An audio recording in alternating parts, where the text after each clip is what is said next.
The cabin lights shimmered softly as the first-class passengers settled in, champagne glasses clinking like quiet secrets in the air. But all peace shattered when a young black man, calm, composed, dressed in a sleek charcoal suit, walked down the aisle holding a platinum boarding pass. A flight attendant's polite smile froze mid-air. Her eyes narrowed, scanning him up and down as if he'd taken the wrong seat or the wrong life. When he politely took his place near the window, her tone sliced the silence. "Sir, this section is for first-class passengers only." The passengers nearby shifted uncomfortably, sensing something ugly about to unfold. Seconds later, her hand moved faster than anyone could react. The sound of the slap echoed through the cabin. No one knew yet, but the man she just humiliated wasn't an ordinary passenger. And before this flight landed, her entire world would come crashing down. The cabin went silent after the slap. Every passenger froze mid-breath, eyes darting between the stunned man and the trembling flight attendant who'd just crossed a line that could never be uncrossed. The man's cheek burned red, but he didn't retaliate. He simply looked at her, steady, calm, and heartbreakingly disappointed. That silence cut deeper than any words could. Moments later, the captain's voice cracked through the intercom. Unaware of the chaos brewing behind the curtain, the attendant's hands shook as realization began to sink in. What she'd done wasn't just an outburst. It was being recorded. A woman 2 seats away had her phone angled discreetly, her expression filled with disbelief and anger. The man slowly reached for a napkin and dabbed the corner of his lip, his movements precise, almost deliberate. He spoke softly to no one in particular. "I guess dignity still needs clearance to board." The line wasn't said for drama. It was truth spoken through pain, and it hung heavy in the air. When the plane finally landed, security met them at the gate. The video had already spread across social media before the wheels even touched down. The attendant was escorted away, her voice trembling with excuses. "He was aggressive. He didn't belong here. I was following protocol." But every word crumbled under the weight of the footage. Hours later, she sat in her small apartment, scrolling through comments that tore her image apart. Hashtags filled every corner of the internet. Justice, @30, first-class dignity, Anhuwaji. News anchors replayed the moment on loop. She had become the face of viral outrage.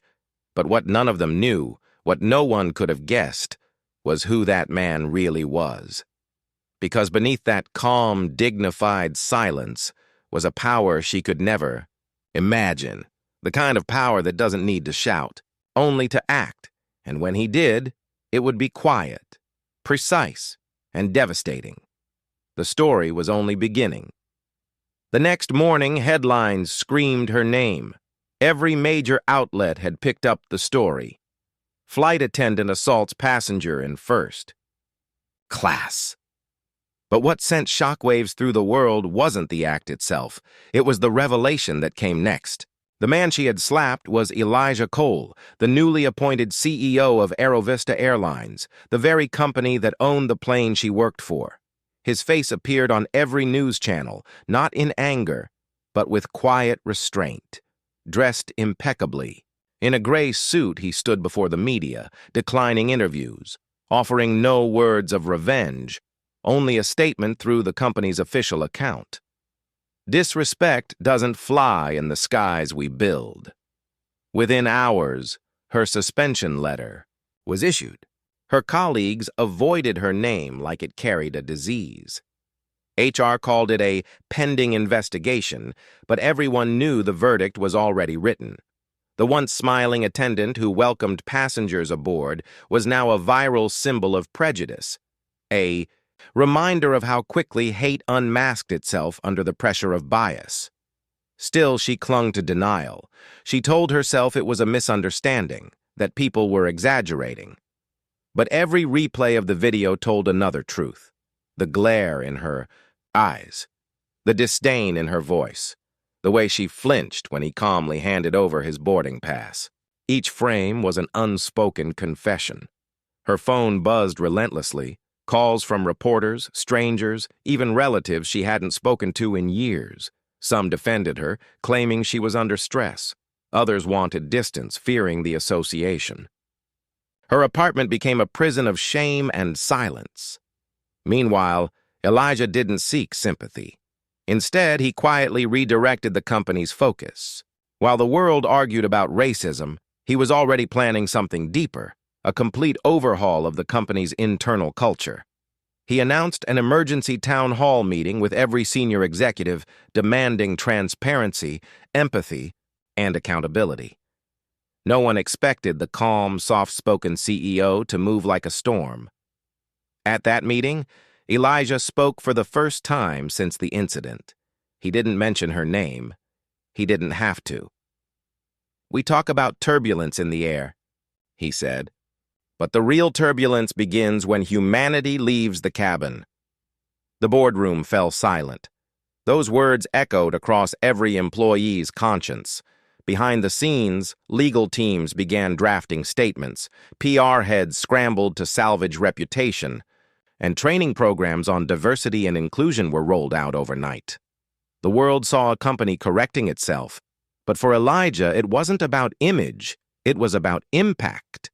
And yet, as his reforms spread across the industry, the woman who started it all watched her life collapse piece by piece.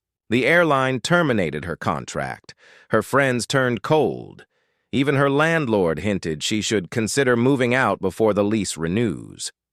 But what she didn't know was that fate hadn't finished with her yet. Elijah's silence was never indifference, it was preparation.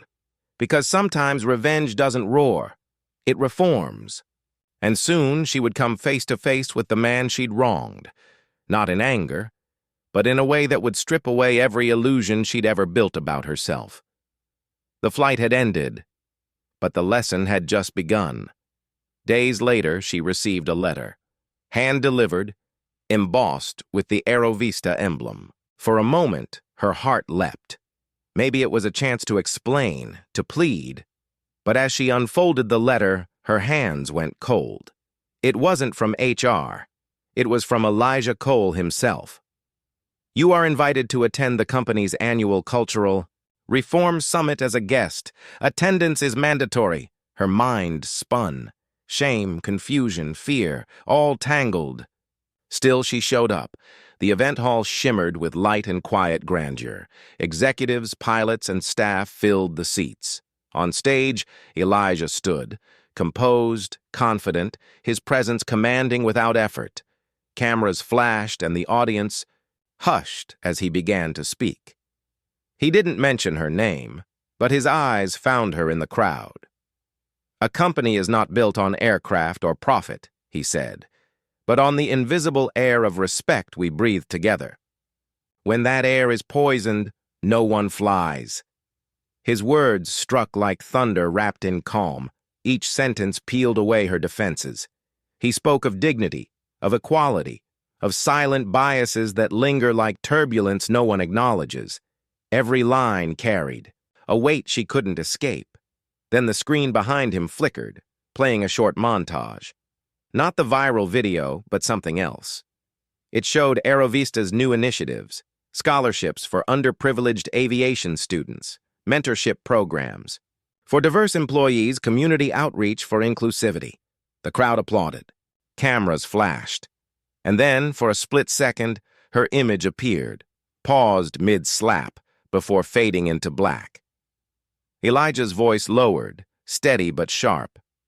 "Sometimes one act of cruelty exposes an entire system of blindness.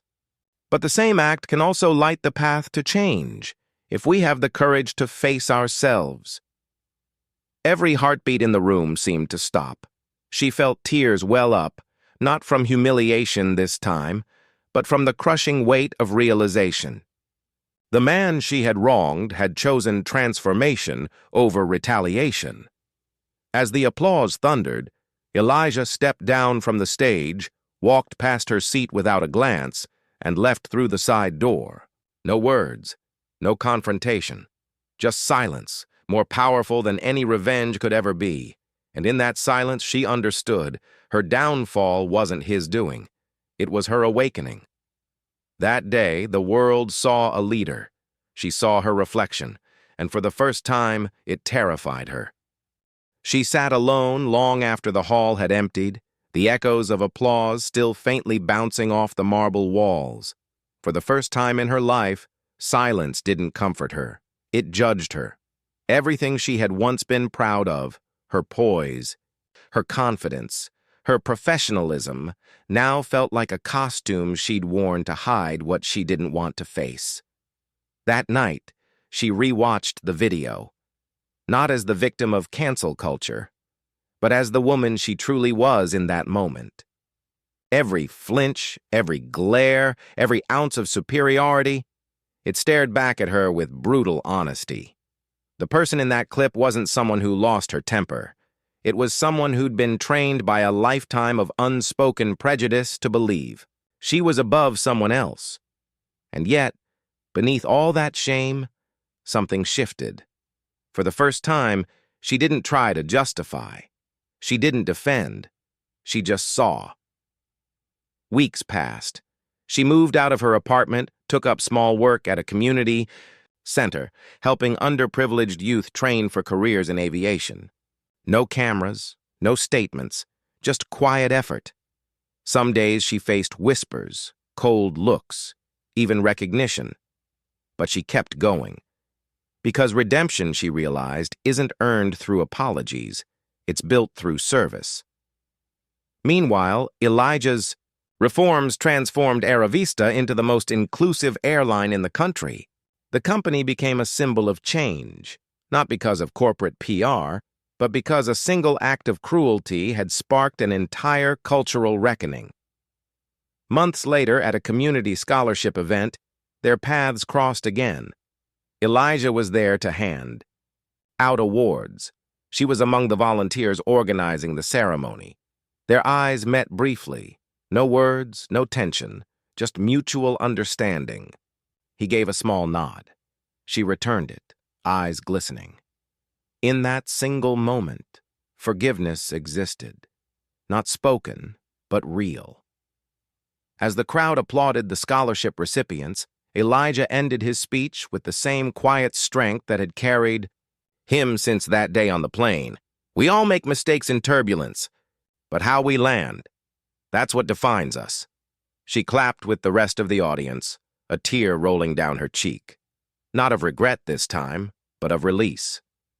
Because in losing everything, she had found the one thing she never had before: humanity. And for everyone watching, the story wasn't about a flight anymore. It was about the landing.